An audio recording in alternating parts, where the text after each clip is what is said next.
Hello and welcome to the Gooner Talk. Back again with you guys for another show, for another episode of our weekly podcast, our TGT podcast, where I'm joined by a few guests to break down the week's action. We've got two games to obviously talk about. The most recent, arguably more impressive than the first, although after that 90 minutes in Greece, you might not have thought anything could have topped it. We're going to crack on with today's show in just a second.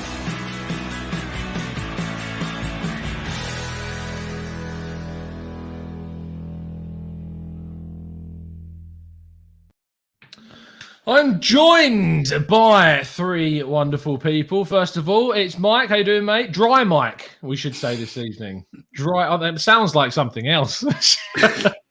Yeah, I am bone dry, as it were. But no, yesterday was an interesting day.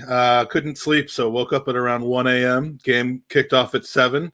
I kicked off at about 5:45. You know what I'm saying?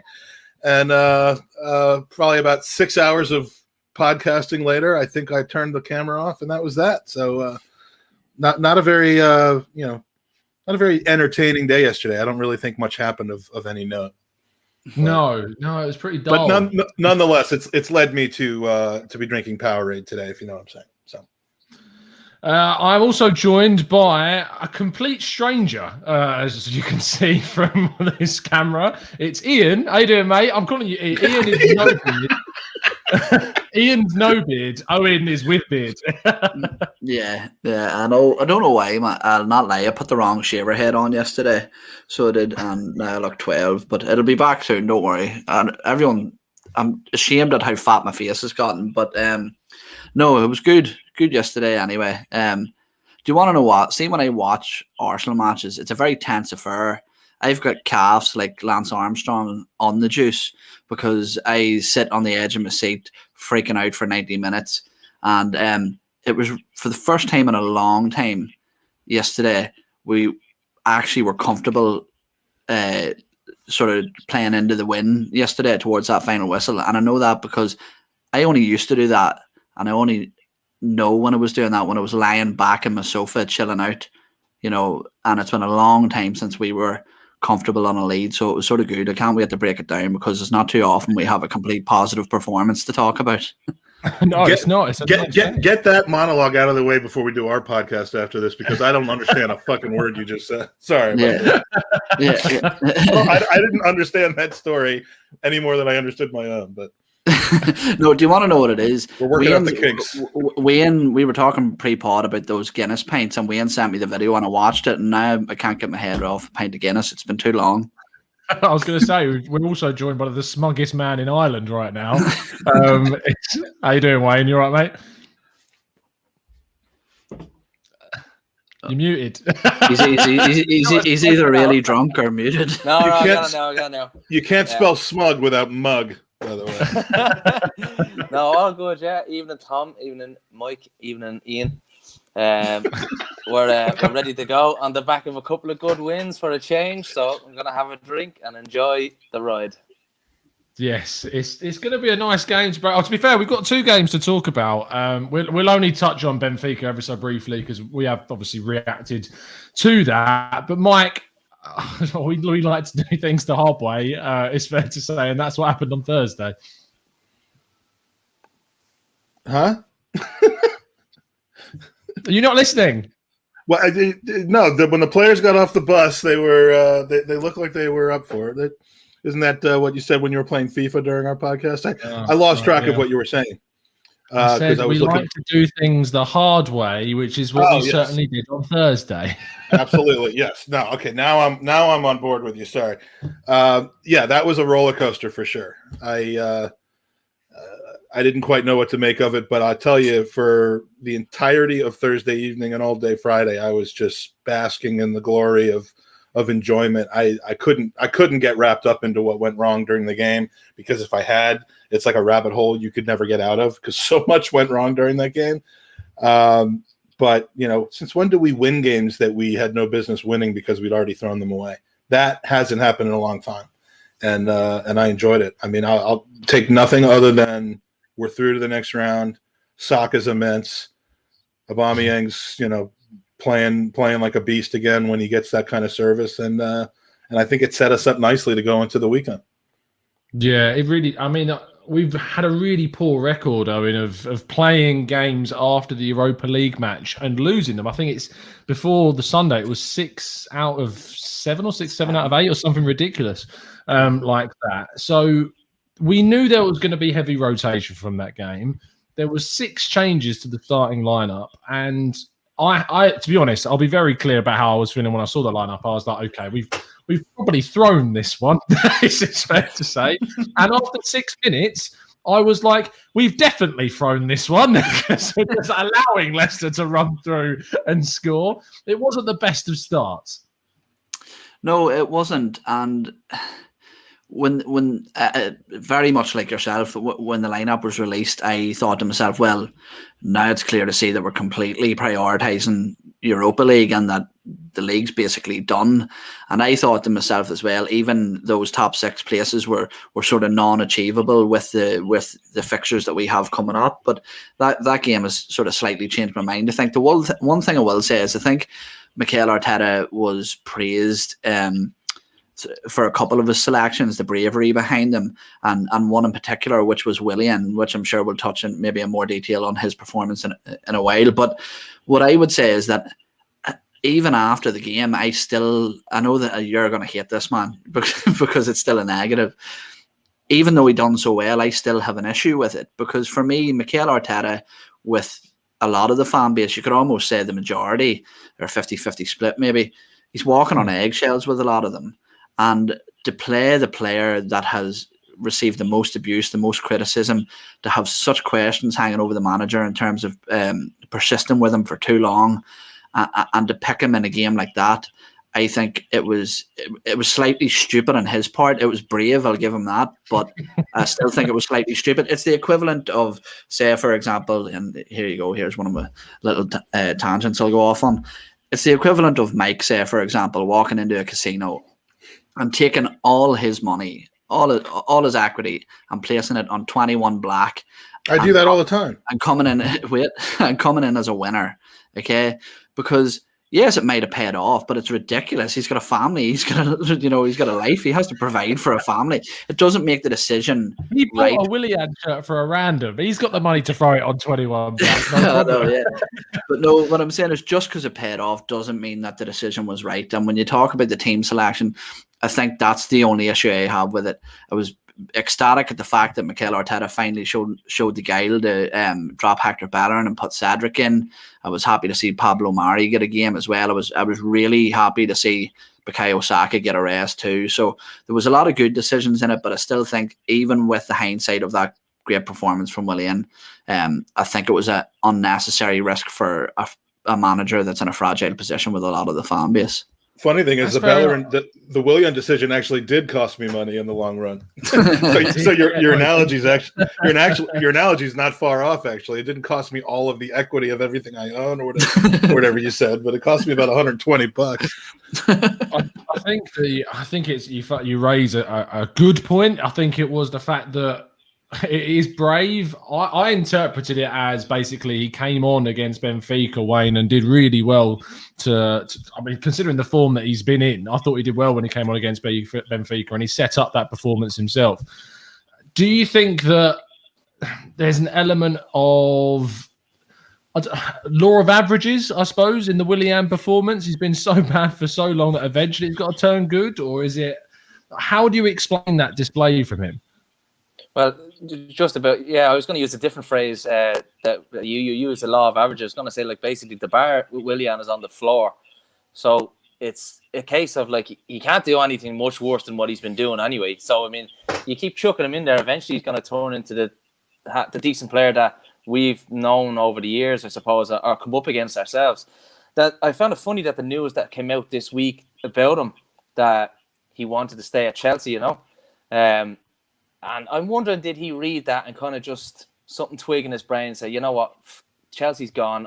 I'm here now. I might as well get the boot down because for whatever reason, in the last few weeks, there's been a lot of press talk about Arsenal's youngsters being the ones to save the season, which is, look, there's no denying that Smith Rowe and Saka have been the star players and the ones that have kickstarted the season. Now, if I'm an older player, especially a Willian, or even a Lacazette or an Aubameyang. I know he's had his own personal runs, but like I'm looking at that saying, hold on a minute here. These are only kids. These are 19 and 22 years old, or 21 years old. Odegaard coming in as well. Another young lad that we've thrown a lot of responsibility on. Now, if I'm with Willian, I'm looking at that saying, do I get my act together here? Is it time to get my act together? And actually, I'm supposed to be the one leading the young lads rather than the young lads leading me. And you're wondering to yourself, did something twig in the last 2 or 3 weeks with all of that kind of being pushed in the press, everybody talking about, every time they can have every news media outlet mentioning it, that Arsenal are being saved by the young lads. It must be embarrassing being an older player on such good money, actually being dragged along by guys on, a fraction of your wages. And you must think that, fuck it, maybe I'll knuckle down a bit and actually put in a performance, because for all intents and purposes, Arsenal has been the holiday camp that everybody has made it out to be up until the recent exits of the so-called virus players, which is your Mustafis, your Kolasinac, Ozils. And I do believe that a culture shift is happening at the club. And I think the likes of a Willian, he looks like a very kind of materialistic guy, the way he kind of carries himself on social media. A bit like Aubameyang in a way. And you know what I mean? Like, he doesn't look like the type of Roy Keane just gets in there in a pair of Diodora boots and goes out there and just whacks out a 9 out of 10 every week and puts everything into it. He's just a little bit more flimsy kind of than that. Maybe mentally, I just don't know if he was quite all there with us. But I just think he doesn't shop at Tesco like some people do, is what you're saying. Well, a Tierney, somebody like a Tierney or something like that.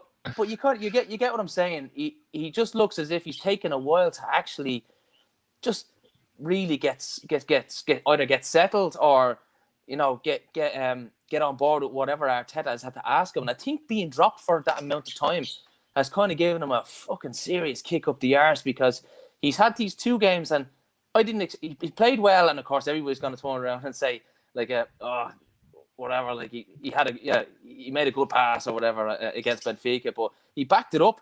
He backed it up with a start against Leicester away from home, which for me, I think myself going, all right, maybe this geezer has turned a corner, because you don't go to Leicester against a Rodgers team, okay, injury riddled as they are, but you don't go up there and tear the place asunder like the way him and Pepe did. Like, even Pepe is another lad who started to get stuck in. But Willian, I do think that maybe, I hope that the grief that was kind of coming towards the senior players in the last few weeks by the media, they've kind of read up on it a little bit and maybe so decided, they shouldn't have had to be told it, but it is what it is.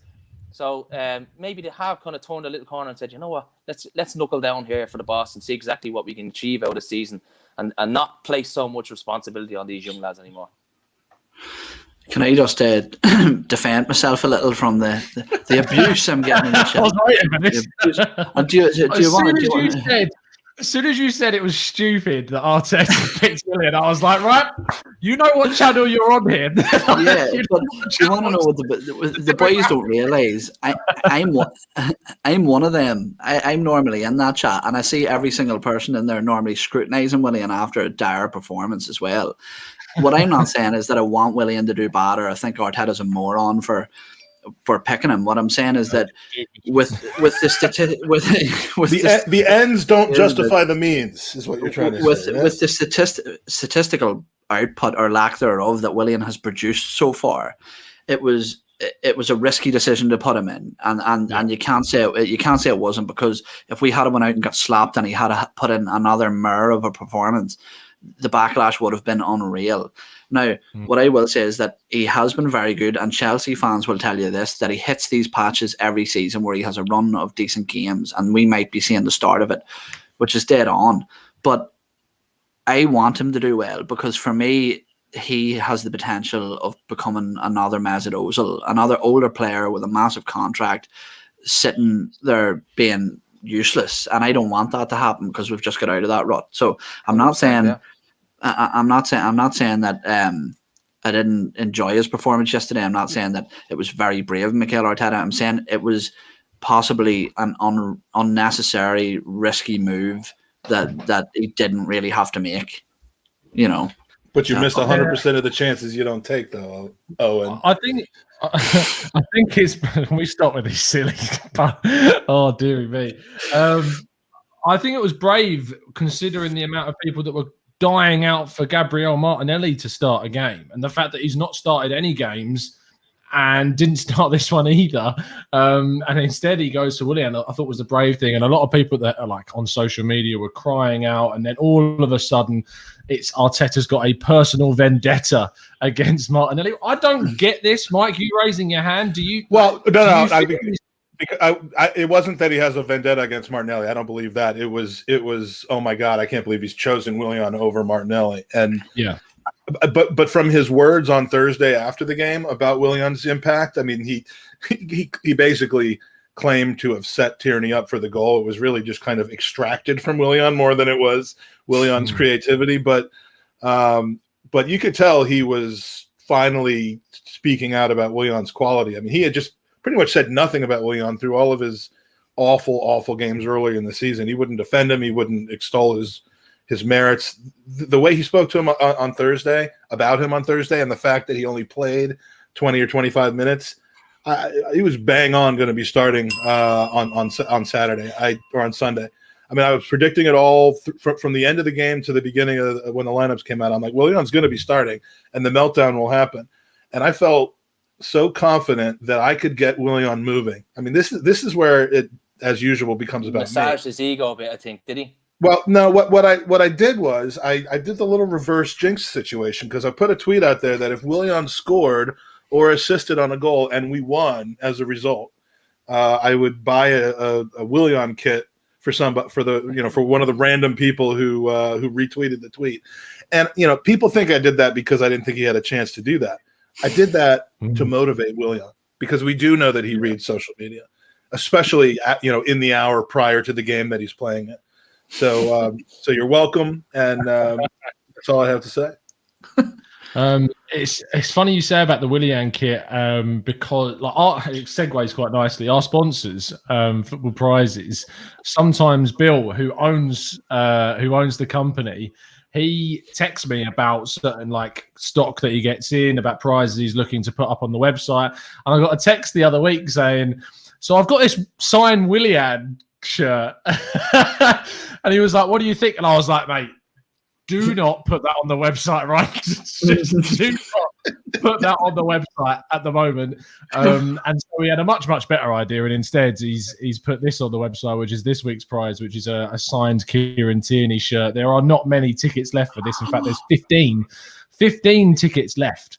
So if you want to be in with a chance of winning this on Friday, signed, certified and everything, and it's worldwide shipping. So if you want it, you're gonna have to buy a ticket for it. But thank you to those guys over there. More details about that tomorrow on Let's Talk Arsenal. But yeah, I just said to him, I was like, just hold fire, wait for, as Owen said, he'll hit that purple patch that he does at Chelsea. Then does he not watch the games? I mean, he got some really cool stuff to give away, but does he watch? I think he's a Leeds fan, so I'm pretty sure he hasn't. Now he's watched Willian be dreadful at Ellen Road earlier on in the season. But yeah, no, dearie me. Alex George said, "Tom, I beg to differ on a Willian prize. Those tickets would have sold out in minutes." I very much doubt, son. Wayne, the other guy, as you mentioned, was Nicola Pepe on the other side. He also had a very, very good game, playing on the right, which is a place that I genuinely thought was kind of done. I was pretty much finished with him playing in that position because he's been so ineffective. But he utterly ruined Thomas on that side so many times, got him the yellow card, eventually meant that he had to be substituted off. Do you think this could be kind of a catalyst, a kickstarter, not only for Willian, but for Pepe on that right-hand side? But since Pepe's actually got sent off against Leeds, I've been quietly impressed with how he's actually played when he's got started, because, of course, he's been brought into some matches as a sub when, the game has either been lost or he's been asked to come in and change a game with 10, 15 minutes left. That hasn't really suited him in that regard. But when he has actually got to start, this fella is actually starting to produce. And I've been an awful flip-flop on Pepe because... And I'm ashamed of myself in a way, because sometimes when I back a player, I go off a cliff with him. And I kind of didn't do that with Pepe, even though in my gut, in the heart of me, I kind of always liked him as a footballer. I do think that he has got amazing feet with a football if he can just, harness it a little bit better, be a little bit more, just use his upper body strength a little bit more rather than just being kind of a little bit more flimsy. And I think it kind of boils down to his ultimate issue is that has he settled properly into the physical nature of the Premier League? The answer to that is obviously no overall, but the answer is not set in stone because in the last, I think maybe 4 or 5 weeks, I have been quietly impressed with how he's been going about his business.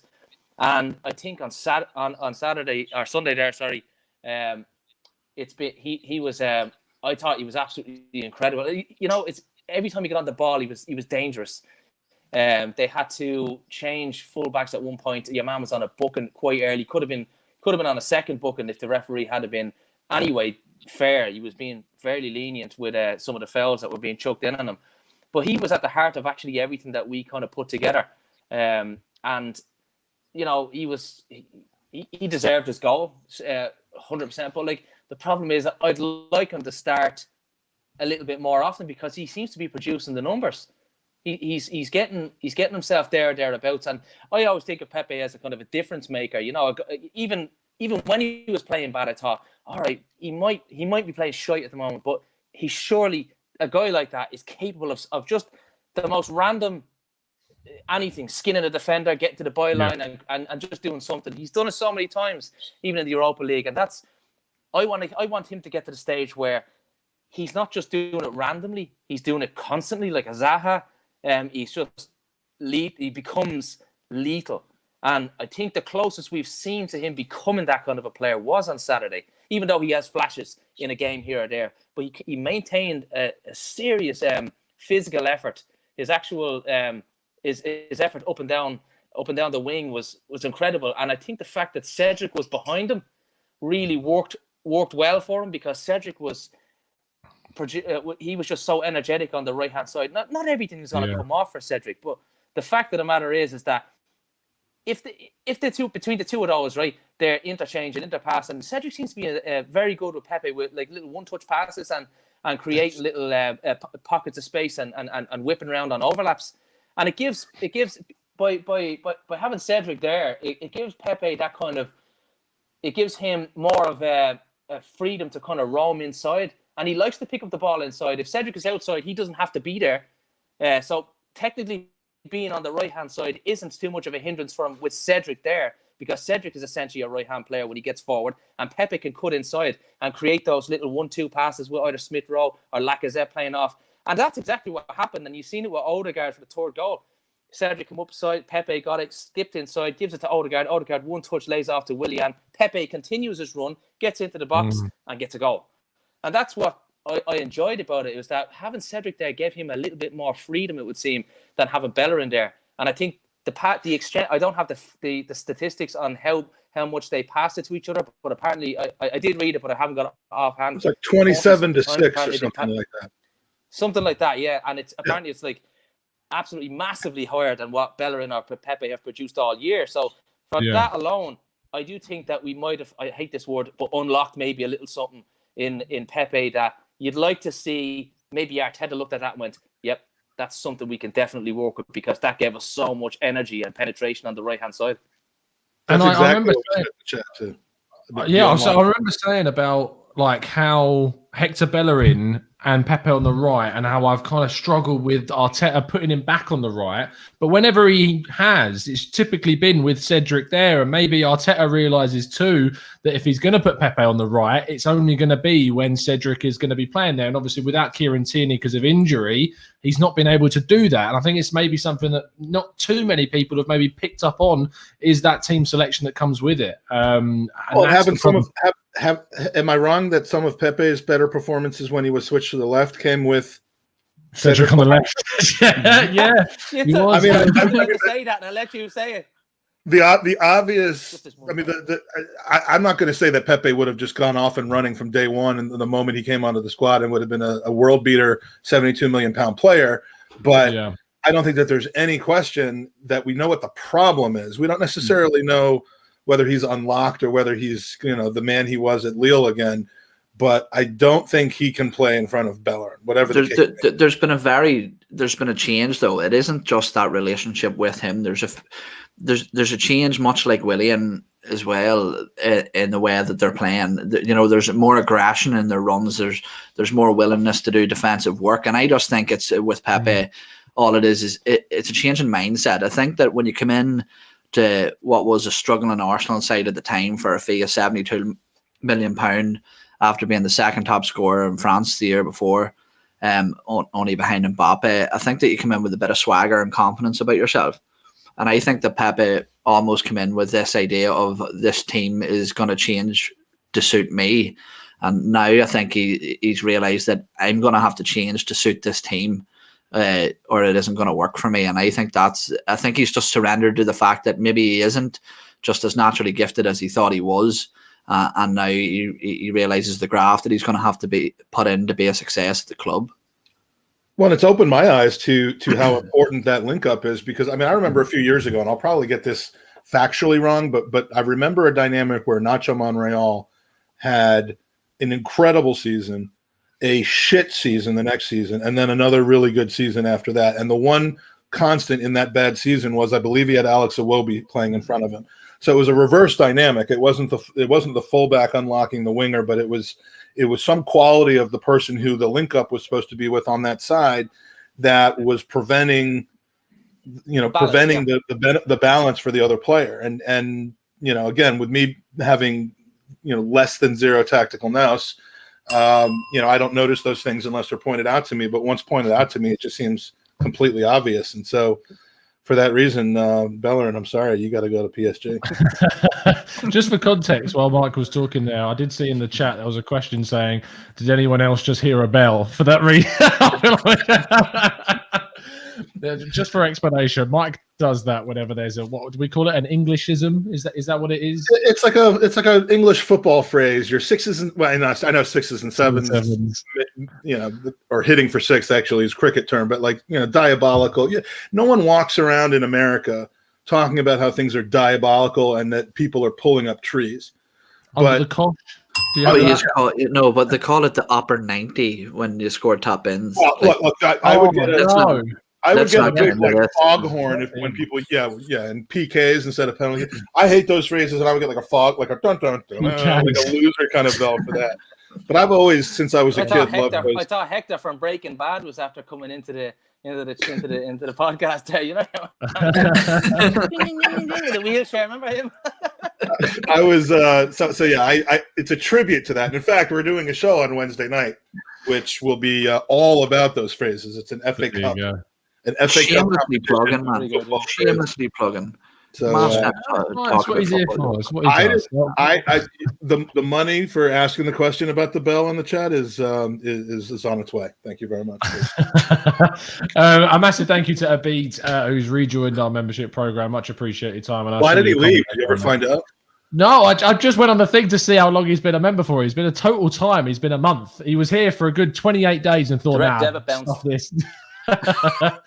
Oh dear me! Did you say something he didn't agree with, or like maybe that's what maybe what happened? Abid, we need to know. Tell us in the chat. Why did you leave us? That's what we want to know. It was because of Bellerin. He knew I was on the pod tonight, so he rejoined. That's what it is. That must be it. So maybe it's your fee. That's what it must be.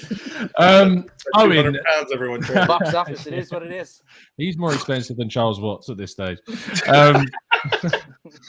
Anyone is, because he doesn't charge. Very true. When it comes down to other kind of clear performances, someone else who had obviously a bit of a nightmare first 8 minutes, but beyond that was kind of very consistent, was Pablo Maria. I thought he's come in for Gabriel, who wasn't even in the whole squad. Apparently there was issues with the squad recovery after Benfica. We're assuming that Gabriel was one of those. It's not a massive issue from what we know at the moment. But Marie, obviously, analysing his game, the first few minutes was diabolical, but the rest of the game and the highlight of it was obviously keeping pace with Jamie Vardy and winning the ball back in a really key moment of the game. He's just been. Would you say put him in his pocket? Oh, stop doing this! Yeah, it's just. Look, I think it's very much like the Aston Villa goal with Ollie Watkins. I think, yes, that was probably the main thing out of that sort of sequence that stood out, but there was a sort of a calamity of errors, if you would. I think that number one, the loose pass from Granit Xhaka was atrocious. There's no excuse for that, and he shouldn't escape criticism for that. I do think that Pablo Mari should have closed down, but I also think that Mohamed El Neni was a culprit within that as well, because he was just running back to the net, sort of chasing nobody. And I think he did have the pace to close that ground and try and kill off the cross, or not the cross, sorry, the run of Tielemans. And also David Luiz. I've watched the replay a couple of times, and I can't see any sort of verbal instruction from David Luiz to let Pablo Mari know that he had Jamie Vardy covered and to close the ball down. But it still doesn't excuse the fact that should be your natural instinct as a centre back. I think now in the modern game, a lot of centre backs, especially Pablo Mari, isn't slow, but he maybe isn't as fast as some. I think a lot of the sort of slower centre backs are reluctant to commit to put in a challenge too much. I think they're coached to stay on their feet and sort of close out spaces, whereas sometimes you just have to commit and go and attack the ball. And it was just a case of he didn't. But something that we have seen from some of our centre backs, look at one that just left, Shulgram Mustafi, is that when an error like that happens early on in the match, it sort of sets them up for a nightmare game and multiple mistakes. You could even say that about Pablo Mari's partner, David Luiz, has shown a tendency to do that too. But Pablo Mari, I think, come back extremely strong. He almost looked to me like somebody who knew that he had made a mistake and had a point to prove the rest of the game. I think we've lacked somebody with that sort of intelligence since Per Mertesacker. That they're not technically the most gifted centre back you'll ever see, but their positional awareness, their defensive intelligence is superior to anybody else in the squad as well. And I think he could be one of those signings that we look back on in a few years and think that we overlooked this guy. Like for example, when we talk about bad signings, people talked about Cedric and Willian, and Pablo Mari was, I think, unfairly thrown in with that group of people before he even really got a chance to come out and prove himself. And I think he proved a lot of people wrong yesterday in terms of his character to overcome that mistake. And not only that, the run that he went on with Jamie Vardy to stop the goal, that's a very difficult situation to manage as a centre back when there's such a deficit in pace between the two. We've seen that happen to David Luiz on multiple occasions, and his natural instinct is always to reach out and pull the shirt or pull an arm. And how composed and in control he was the entire time was extremely impressive. And I think if you're looking for an all-round good centre back, you can't go wrong with a person for the price that we paid for him. I was very impressed with Pablo Mari, and I think arguably with the shaky start that Gabriel has made after coming back from COVID, I think you could almost argue that he's our starting left centre back. Yeah, I think that when you look at the pair and you look at the business is what's key, because Arsenal have made a mistake before buying players that you would look at as who should be basically backups at the club for a ridiculous amount of money. You look at how much we spend on Mustafi, for instance, and just other players in the back line. And he is, for the money that we got him for, the perfect type of player to come in and provide competition for your top signing like Gabriel. Go on, Mike. I can see you're on edge. Well, no, I'm doing maths in my head, but if you total up maths the word? How is math? I said maths. We don't say maths over here. It's not a calculus. We say math. But look, if you total up the transfer fees we paid for our top four center backs right now, I think it's something like 25 plus 2 plus 8 plus 8. I mean, it's basically no, it's not Mustafi. It's basically what we paid for Mustafi. I mean, I see what you mean. The current lineup. The current four. I mean, we got Holding at $2 million. We have $5. Maria actually, $5. If he plays 20 games, we have to pay him a £50 million bonus. Just pay it then. Pay it. $50 million. I actually have to say there on a point that Owen made there. It's funny because I actually, if Pablo Mari came up, I actually had a note written down there already. I actually said that about him at the weekend. Pablo Mertesacker, I was calling him He's really, really. I'm massively impressed with him, and if he came in with a 55-60 million price tag on his head, we'd be, ranting and raving about him, and he'd be in, combined 11s and all this crap. But you just don't get it with this has come in under the radar and just done the business. I'm massively impressed with him. I was listening to Arseblog, sorry to jump in earlier, and they mentioned a stat that he's made 12 appearances and he's lost 2 games and I think won 10 or won 8 and drawn 2, whatever it is. He's only lost 2 games, and both of those games were against City, and he was injured wasn't it the first 30 minutes of that game? So, his record's not bad.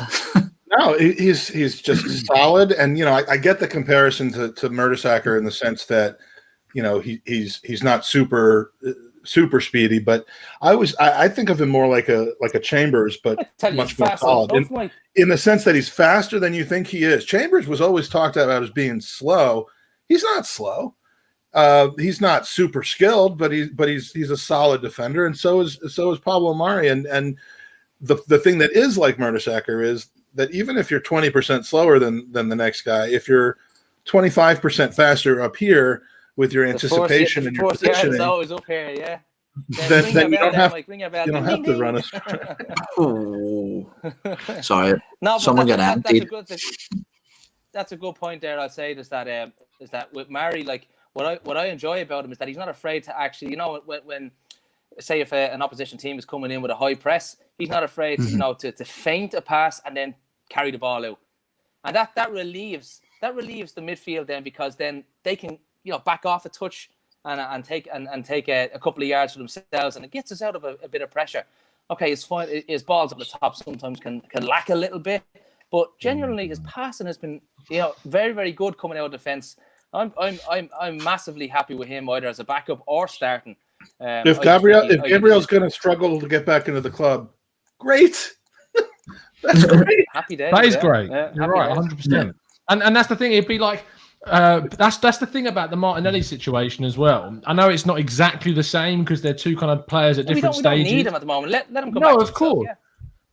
And that's the thing, is that at 19 years of age, and as Arteta said after the game, he spoke about the fact that a lot of these young players, we can't rely on just kids to drag Arsenal back up the table. We need the experienced players to be stepping up. And Marie is, even though he's in his mid-20s, is still one of the more experienced players in the team. He's played in England, he's played in Spain, he's played in Brazil, and now he's come over and playing in England again. And I think that shows in his game and in his knowledge of the game and how he reads it as well. And he's just been a very savvy piece of business that goes under the radar at times.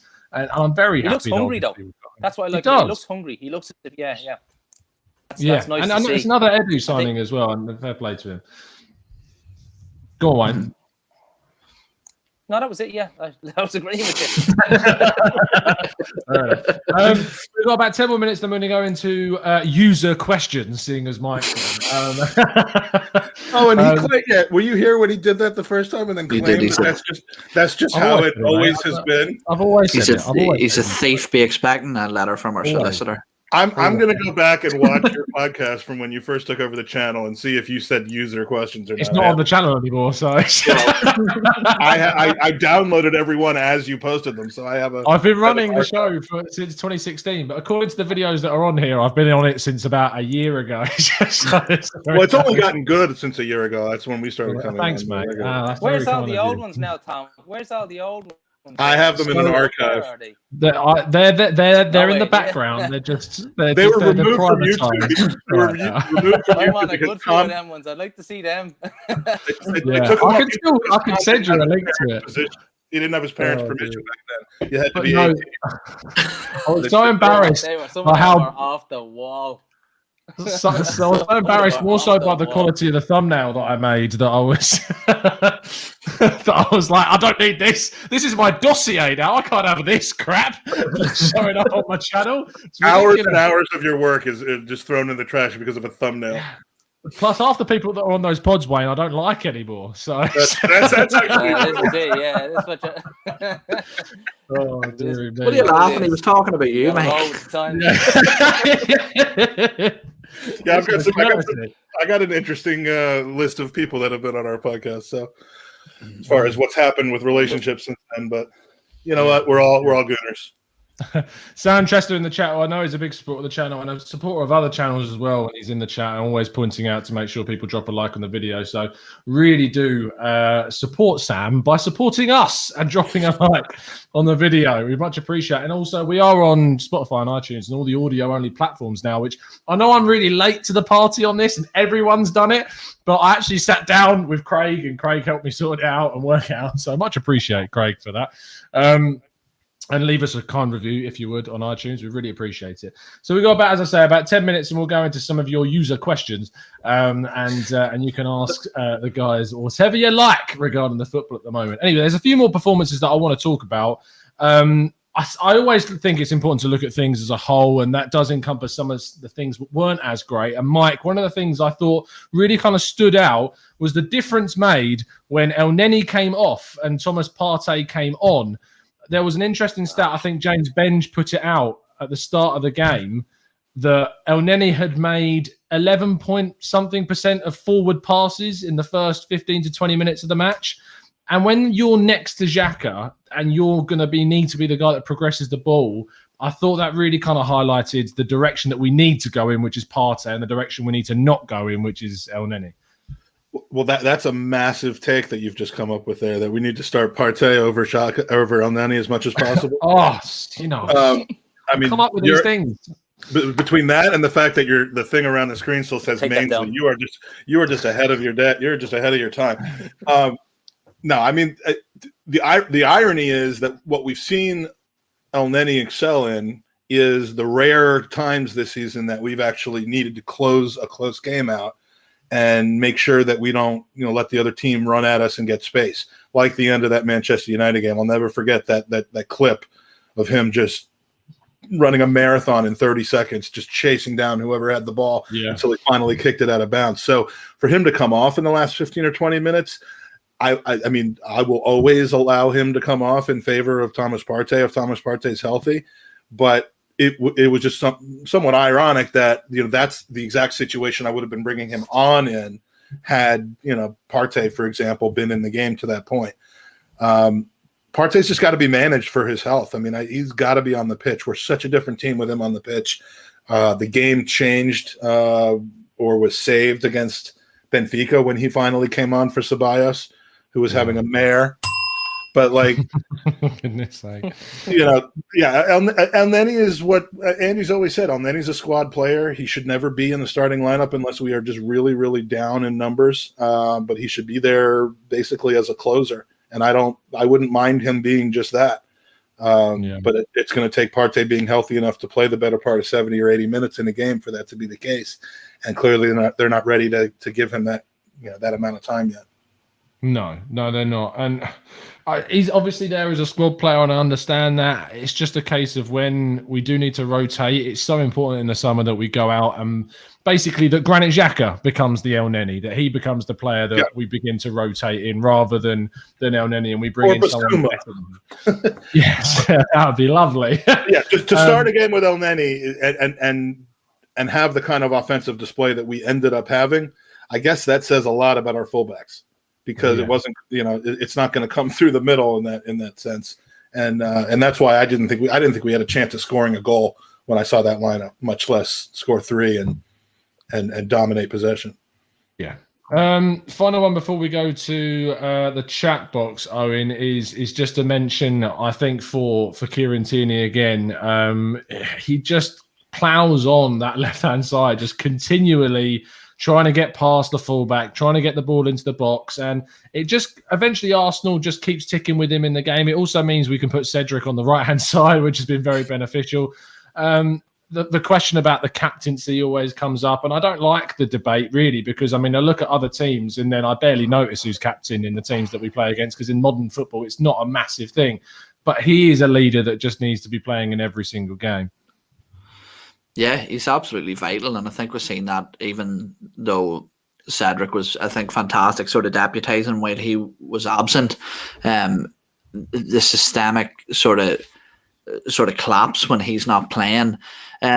it's funny because something when we were talking about Pablo Mari earlier, something that I really like about him, and you see this from Sunday League level up to the professional level, when you have a player like Kieran Tierney, is someone who likes to be so far advanced up the pitch. Often they're sort of their midfield cover on that side, and they're the centre back that's playing beside them. You can almost always see them getting visibly frustrated of having to cover and having to make up that ground, so as that player can go on and express themselves further up the pitch. We don't see that with our players. You almost see them encouraging him on. I saw Granit Xhaka waving him on and always looking for a pass to go out that way. I can't count how many times Granit Xhaka received the ball yesterday and automatically just looked for Kieran Tierney.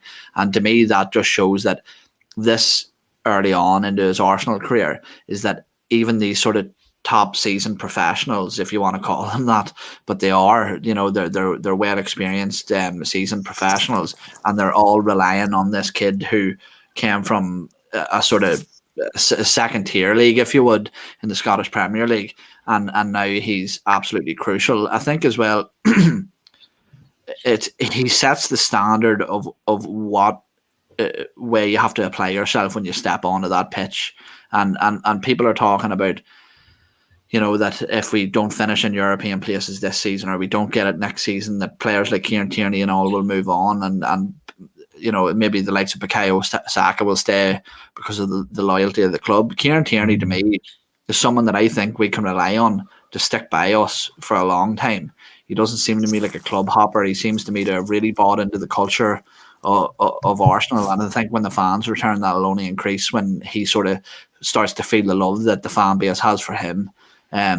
So in terms of the captaincy, look, that's going to take care of itself over the next few years. Aubameyang's an agent striker with limited time left on his contract, and I think Arteta and the squad know that Kieran Tierney probably is the best fit for that, and I would tend to agree with it. So why not do it now? Why not have a situation, and I've talked about this a few times in the last couple of weeks, where they give Aubameyang the opportunity. I mean, Aubameyang may just say, this is a non-starter, I'm not interested in this.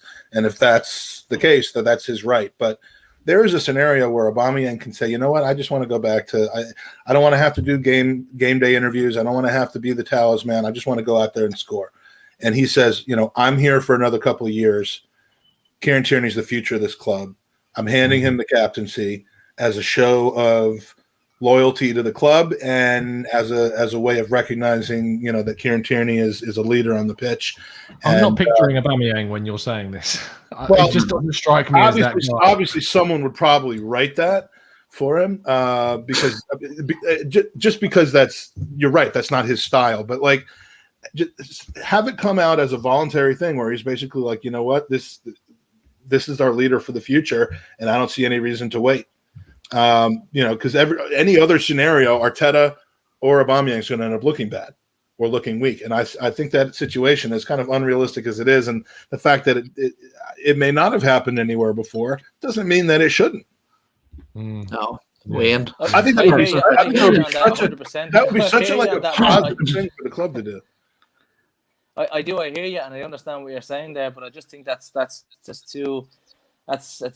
It's a real Hollywood kind of a thing. I don't think that's I don't mean that in any. But what I mean is that. I agree, but he's calling you a silly American. No, what I mean is that we don't know what Aubameyang has gone through to get to the level he's currently at there. We don't know how he feels about it. Maybe Arteta likes his influence on younger players. Maybe Aubameyang is a good fit in terms of a club captain around the place with younger players coming through. Maybe he's a nice, he's a good ambassador for them. He's a good role model for them. I remember Martinelli talking about how Abba was really, really welcoming to him. But I don't see him being a leader of men either. I agree with you. If it was if it went up for a vote tomorrow, Tierney gets it all day long, and he gets it 6 days a week, twice on Sundays. Ding, ding, ding. But in my opinion, Tierney for me is 100% going to be the captain of the club long term, and he's got enough years left to get there to do that. I'd love him to be captain now, but you know what? He doesn't need the captain's armband to be a captain. Maybe Aubameyang and some of these lads like Xhaka need it just for that extra little pep in the step, if you want. But I do think that Tierney is just Tierney. He is what he is, and he's just built that way. He's built as a leader, and I don't even think he cares about the captain's armband. No, don't get me wrong. If he got it, he would appreciate it, and he would, right. But it's not killing him that he doesn't have it. Yes, not killing him that he's not going to have it. For it's not going to change anything about him, I don't think. Yeah, exactly that as well. But maybe, just maybe that it might change something about Aubameyang. Because maybe if you took it off Aubameyang and you had these younger players going, maybe Aubameyang might think, hang on, fuck am I going to, look after these boys for the club strip here? Like I said, you know what I mean? if Aubameyang doesn't want to give up the armband, then it's a non-starter. But if he's like, you know what, I don't need all this added pressure. I'd rather just focus on my family and on my friendship with troops and fair, yeah, and scoring 20 goals a season. Like, I mean, if that was his attitude, if he's burdened by the armband, and I've gotten a sense at times that he is, that's just my impression. Then I'm talking about a way that everybody gets away. Someone in the chat said, it's not Alba's to give away. The coach can take it back at any time. But if that's what happens, then there's problems. Everyone looks bad, like Emery did with Xhaka. I'm talking about I think Arteta can act like he wasn't involved. Alba could be gracious. Tierney can get what he deserves to have, and everyone's like, "Wow, this team is together." So I realize it's unrealistic.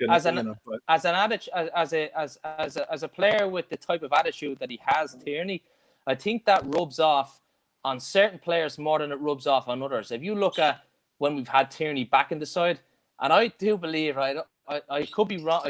I don't know what the stats are or whatever like that, but I do believe that one player has benefited more from having Tierney in the side, in the starting 11 at all times, and that's Granit Xhaka. I think he has been a different player when Tierney's there and a different player when he's not there. You know what I mean? I also think that Tierney's better with Xhaka there too. I think the two of those are very, very similar, and I just think Xhaka has been obviously had his problems.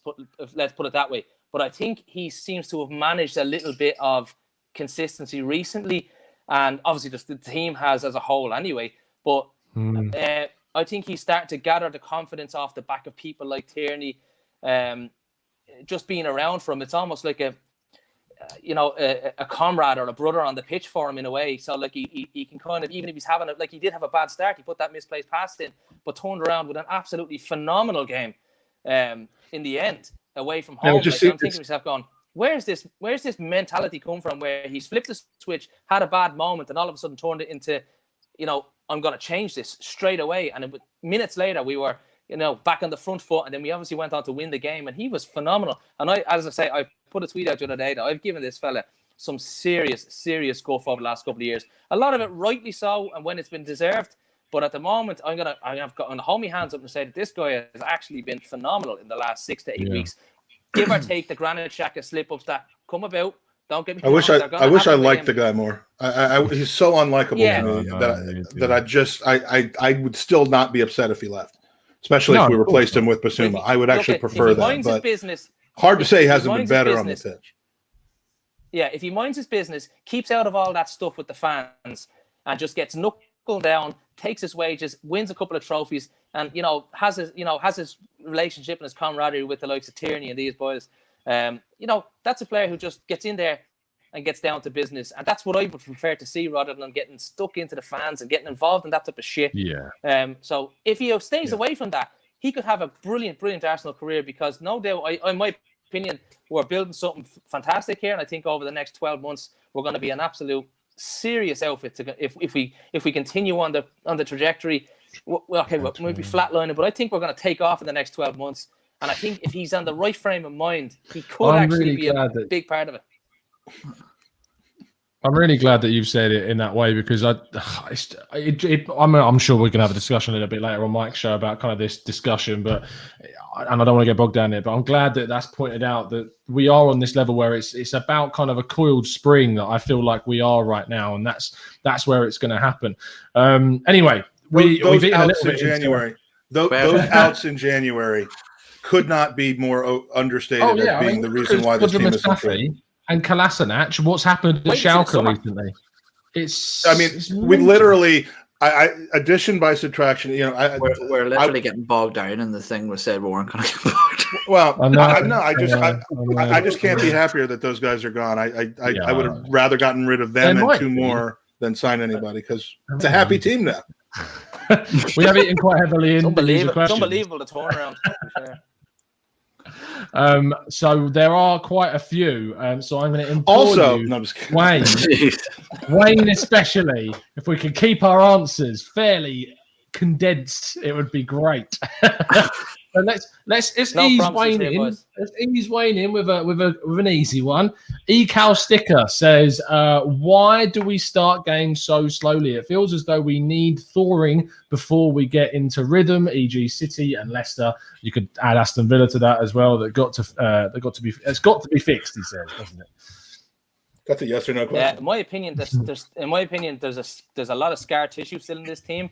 We've been still guilty of starting slowly in a hell of a lot of games over the last 12 months, and a lot of damage has been done early doors. And with that is a kind of it just you get mentally scarred game after game, and you think you're getting more nervy. And I think just as we're coming out of this kind of a bad patch, if you want, I still think that there's a small bit of scar tissue there, maybe subconsciously, where they're thinking, okay, we're playing well, but there's still that possibility that we could clang our way through the first 20-25 minutes here.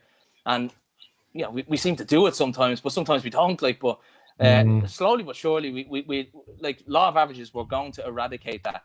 And it's much better that we eradicate it by actually coming back and winning a match. Eventually, we'll cut out the early errors and then get moving and start to dominate the game. But baby steps, I suppose. We've been starting slowly and getting beaten. Now we're starting slowly and actually maybe drawing or winning the match. So I'm more happy with that kind of a progression line than staying on the other one, which is starting slowly and getting hammered. So I prefer to be where we are right now on the upward side of it rather than the downward side of it. So I think in the future we're still going to continue to cut out those mistakes, please God. Owen Matt G says, do you think there's an element of entitlement from fans in needing to know the reasons for Arteta's decisions? Yes, we'd like to know his thought process, but he doesn't owe us anything. No. Sweet. No. I'm just messing. Yeah, of course there's just a sense of entitlement from our fan base. We're a bunch of spoiled brats. Look at us all sitting here talking about the club as if we run it. It's 2021, man. And it's, do you want to know what? I remember, and I've said this a few times, probably even on this pod, but there was like a column on Twitter. So there was of if football Twitter existed in the 90s and 2000s, early 2000s. That's from Mems do that, yeah. Yeah, I think, and it was like Dennis Bergkamp, and it's like, why are we signing this reject and Thierry Henry after a few goals? He's useless, sell him, and it's just that we're so reactionary now. But what I will say is something that I've noticed over this past few days, and I think it's unbelievable on YouTube, on Arsenal Twitter, and I thought back and I said, I remember the days when Arsenal fans used to argue with United fans, and I remember we used to argue with Liverpool fans. We kill each other now, man. It's so divided within this fan base, and it's just absolutely sickening. But to shorten the answer down, there's absolutely a sense of self-entitlement from the Arsenal fan base, and probably Arsenal more so than any other fan base that I can see on social media platforms. Mike Fubar Gunner says, assuming Real Madrid want to sell and Ødegaard wants to come to Arsenal, would you take him for 35 to 40 million? Or what kind of performance by the end of the season would make you pick him over some others? From what I have seen from about 120 minutes of him playing over 4 games, making that kind of a decision, if it's 35 or 40 million and he shows the kind of flashes that he's had now, then yeah, I think I would. That assumes that money would not be preventing us then from signing a guy like Basuma. If I had to decide between adding Ødegaard or adding Basuma, knowing that they're not playing necessarily the same position, I would strengthen the spot next to El Neni, next to Partey. But yeah, I mean, bench, then. I don't think we need to do is spend 35 or 40 million on a center back. So if we're going to make 2 pickups, done that already. And what I don't think we need to do is spend 35 or 40 or 50 or 55 million on a winger. So if there's 2 spots, I think we need improvement. Odegaard's already doing an audition for one of them, and the other, I think we've got our targets on a couple of people if we do it at all. Yeah. I could see us not buying Bissouma because we have Xhaka and we have. And because no price is out of the move. Yeah, but yeah, for 35 or 40, sure. But if the reports of them starting the bidding at 80 are true, then they can just. Yeah, I heard those rumors. But I think it's a case of it's either the links to Aouar, it would be Erdegar, and then we wouldn't go for a previous title at Aouar. And I think that makes a lot more sense. He's integrated. He's done really well so far. I'd rather buy him after a successful loan spell than of course, take a chance on an Aouar who we don't know whether he's going to have massive struggles to the and has transitioned and integrated and has done all this stuff. It makes more sense. Let's scroll down and get a newer question. Wayne, Peter Renner says, people are saying that top 4 next season should be our target. If not, Arteta should be sacked. I think top 6 is more realistic of a target, seeing as who is in front of us. What are your thoughts? I'm 100%. It's got to be top 4 for me next year. I think actually, if we kept up this kind of vein of form, the next 5 matches could actually throw us in the mix for a 5th, maybe even a squeeze a 4th out of it if Leicester start to fall apart completely. But we'd have to be. You wouldn't be confident that Arsenal are going to do that. Now that's call a spade, regardless of how we played at the weekend. I'd need to be confident that they could back those performances up week in, week out, which I'm not currently, but I do like the performance at the weekend. I hope that we can repeat it. But next year, if we can get rid of a couple of lads and sign the right profile player. And the funny thing about it is that I'm massively impressed with the players that we have signed in this management regime. And that's the thing, you see, that's given me more hope than anything else that we're not going to squander it, because we seem to be signing players that are working. Almost all of them have been working. And if we can do that and just click the right players and get them in moving and continue this kind of a team rebuild mentally and obviously on the pitch as well, I think we could be a serious football side next year if we can just get the right players just to tidy up the spots there that need strengthening up. But I wouldn't be even dreaming the top 6 if we have this summer to go at it. Top 4 minimum is what I'm thinking next year. Minimum. Absolutely minimum. We demolished that Leicester side. They're third in the league. What are we, 19 points behind? 9 now. 9 or 10 points behind them now. That's a joke. We shouldn't be in the position we're in, first of all. So that leads me to think that there's no chance that the likes of Leicester are going to be finishing ahead of us next year. And if they're going to be hovering around top 6, well, then we're going with top 4. End of story. Yeah, we need health, but with health, we should absolutely be a top 4 team next season.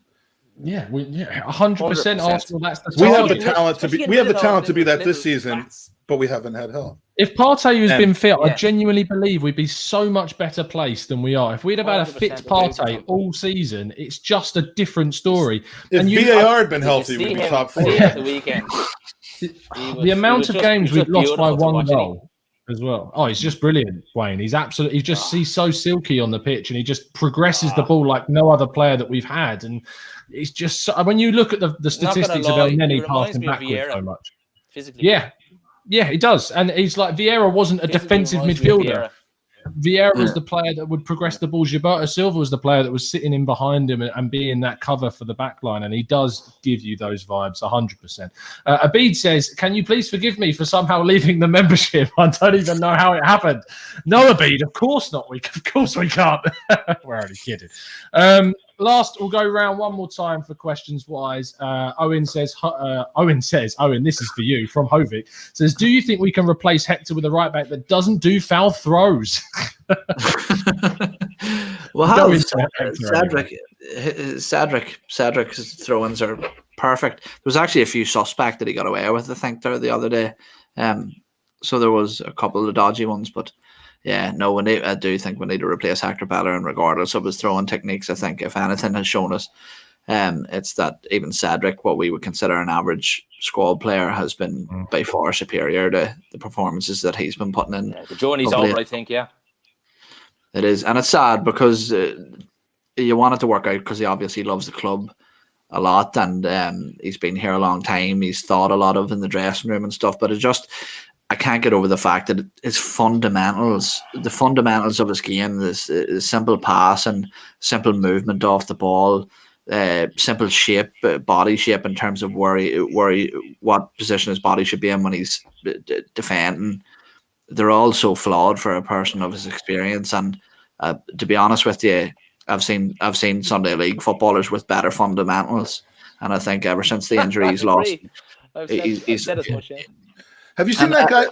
Have you seen that guy, the throw in the YouTube video? The guy that, I mean, I've seen this before, but there was one recently where he does the flip and he like vaults off of his feet, and the ball went from midfield halfway line to the box. Yeah.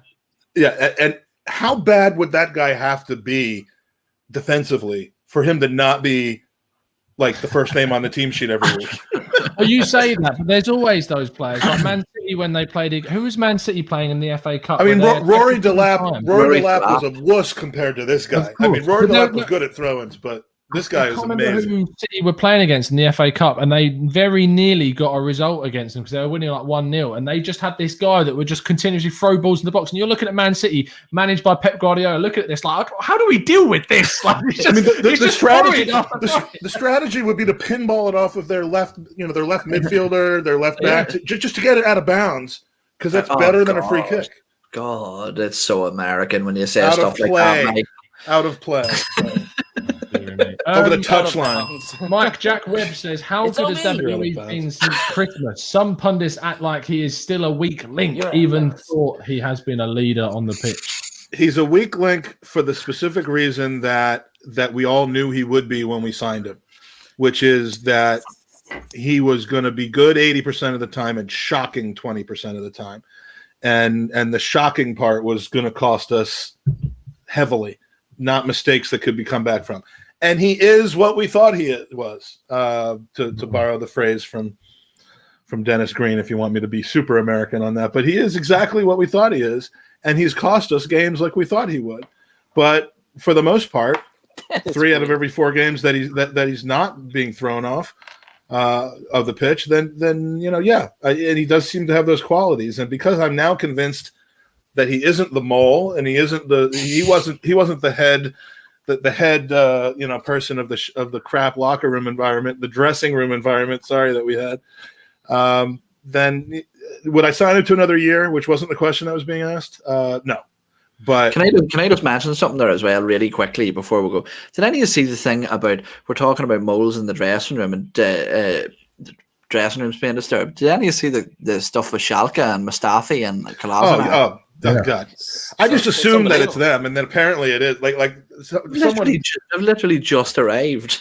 Derek Ray posted something about Schalke falling apart, and I'm like, let me guess, Derek, it's those two, and apparently it is those. It is those two. It is Mustafi and Kolasinac. They're leaving basically a revolt, and the manager's now been sacked, and it goes to show. And people, what frustrates me so much when people say that they can't see some of the good work that Arteta's doing, it is moving these infectious characters with Edu out of the squad. We've been crying out for someone to be ruthless. Arsene Wenger, I loved him for all the good things that he did, but he was too loyal to people that were effectively problems in the dressing room. This is going to be such a good pod segue. This is going to be a good pod segue that you're doing right now. And we are actually going to finish the show, so it is a good time to do that. There was a question from Michael in the chat saying, who would I replace Hector Bellerin with? And I've put a link in the chat. This is a bit of a plug for myself, but I did write an article about the 5 right backs that could replace Hector Bellerin. So give that a read, and you might be able to get some ideas from that. But I'd like to have a massive thank you.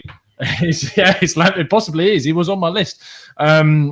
Thank you to my guests. Please, chatbots, give some love to my panel this evening. They've been absolutely fantastic. First of all, Wayne, always appreciate to see your Irish face back on the pod. Very happy with his Guinness. I watched that video while you were talking, and it did inspire me to. I've never had a Guinness in my life, but that made me want to have one. You haven't lived. Yeah, I'll hook you up, Tom. You just say the word, I will hook you up. Cheers, mate. Much appreciated. Tell people where they can find you, son. I don't even know my account name at this point. Just put it in the link. He's on his 19th Twitter account. He is. Let me tell you what it is. It is Vintage 23. It's gonna be below. Yeah, 23. That's my date of birth. So I chuck it in there. Yeah. And one of my favorite Arsenal players of all time, Alex Hleb, baby. He's my man. There you go. I'm just typing it into the screen so people can go and follow you if they want to. It's right below Wayne's head, just there. Thank you, Owen, or Ian, as I suppose you are right now with the shaved head. Much appreciate your time this evening, son, as always. Shaved head. I know I'm going bald. It's not that bad. I say shaved head. I mean, technically, it is your head. it's just further down. Here. Thanks for having us on, buddy. And I'm looking forward to spending about another hour with you. It's Tom night. It's Tom night. It's Tom night. Oh God. Yeah, every night. It's nice because every night is usually Georgia night, so I appreciate that. Yeah, it's perfect. But no, here, everybody in the chat box, because I seen there was loads of people watching, and I'm going to plug our podcast. If you want to listen to us have a very similar conversation about very similar topics, very similar panel. Yeah, with a very similar panel. No, it should be good. It's a bit. It's a very. Questions too. No, I think there's our other guest might have different sort of stances on some of the issues at the club, so it could get a bit debatey, which is always fun. So come over and see us there at the Gooners Pod. Debatey. Yeah, it was debatey. I just watched Iwobi do some absolutely hilarious skills to keep the ball in the corner. I'm watching it right now. We're about I can't believe what I've just seen. This is one of the most hilarious bits of play I've ever seen. Oh, that has to be put to music. It's still going on. It's ridiculous. All right. Anyway, thank you, Mike. A much appreciated time, mate. Hey, do check out the Gooners Pod. We start in 10 minutes. It'll be Tom, Owen, myself, and Chig at Colossal Chig from Gooner Eagle Eye. We're gonna probably spend a little bit more time talking about Arteta than we did in this podcast because we know that that never brings up any kind of controversy. So should be out.